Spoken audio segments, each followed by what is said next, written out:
Hello and welcome to the Space Between Ideas. I'm playing Gates. I'm just, this is the last video for this little mini series about time to make a plan. So obviously you want to know about the results, and I want to tell you the results. So here we go. So the last thing you saw was I'm already here for the next 2 hours, and then look at the hook, incognito tab, startup screens, write 5 slides, create the short story. By the way, here's the short story. Brainstorming is not just about tools. It's about getting feedback about your ideas and tapping into knowledge that other people have. I was trying to figure out how to get the first few startup screens for 2 apps.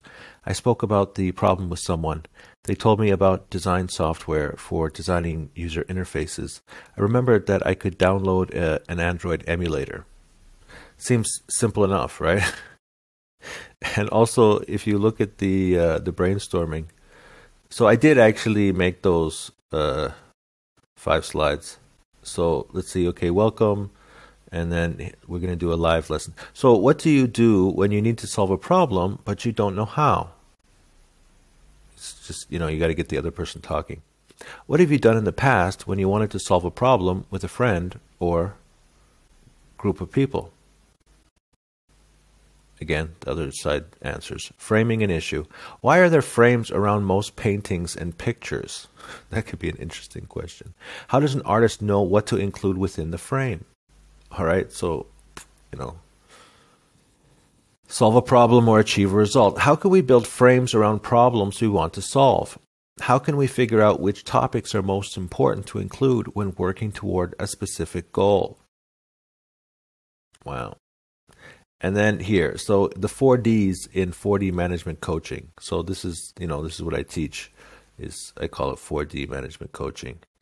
And this is actually the facilitation process which I have now, but I have to turn it into like a presentation form. And so generally we talk about strategic dimension, which is about vision, catalyzing dimension, about capabilities, decision dimension, which is about planning, or results dimension, which is about progress. And also, strategic dimension, generally, we're talking about C-level managers. What's the big picture? Where is this company going? You could also move it down to, any level. It could be, your department managers. Although, generally speaking, let's just say that this is a C-level function, but it could show up anywhere because, all sorts of different areas we need vision.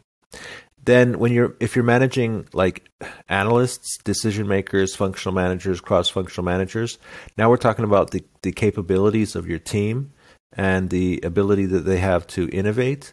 And then finally, you're going to do planning. So you're going to start structuring those deliverables. At the end of the day, you're going to reach the factory floor where you're managing individuals and coordinators, which means you're in charge of delivering on deliverables.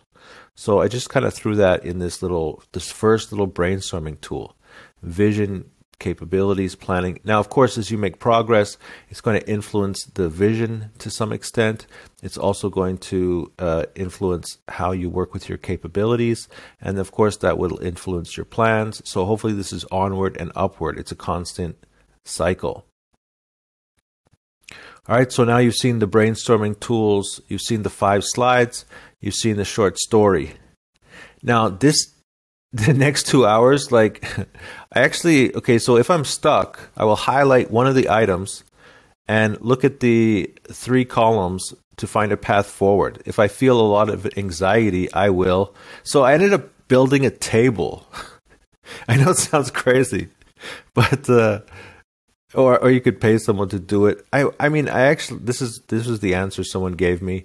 I was actually late for one of my classes by 3 minutes. So I built a table out of the wood of a door that someone took out of their apartment. It was downstairs.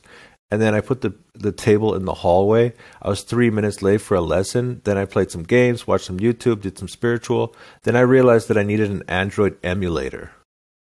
So, and then I scheduled a Russian. Then I downloaded the emulator. Then I had dinner. So anyways, with the emulator, I was able just to, where's the emulator? Startup screens. Here it is. With the emulator, I was just able to take screenshots of like what their app looks like. And so that was really helpful.